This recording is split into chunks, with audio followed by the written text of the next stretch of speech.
7. Tumia na utaweza kuona matokeo yake. Kwa siku ya leo naomba niishie hapa kwenye hizi juisi 3. Tutaenda kuangalia zaidi kwa kipindi kingine kama tutapata nafasi tuweze kujifunza, lakini napitisha tu kwa haraka mweze kuona nyingine. Mtaenda kuzi-apply nyumbani. Kuna kifaa pamoja na tango nimekwisha kuvielezea faida zake kwa itakusaidia. Nyingine chungwa, tangawizi na tango. Chungwa natupatia vitamini C kwa ajili ya kinga. Nimekwisha kuelezea habari ya tangawizi na tango, nanasi, tufaa na tikiti maji.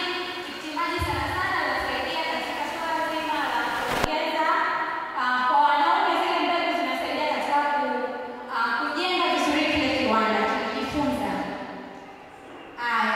Kingine ni ndizi, pears pamoja na tango.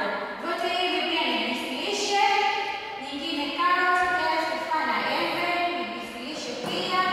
Asali, zabibu, tikiti maji na maziwa. Ya mwisho papai, nanasi na maziwa. Sio kwamba ndio za mwisho ulimwenguni, hapana, zipo nyingine, ila kwa hapa niko nazo 10 na tumejifunza kwa undani juisi 3. Hizi nyingine utaendelea kujaribu, zitakusaidia katika afya ya mwili wako, na Mungu aweze kuwabariki watu wa Unlimited. Amina.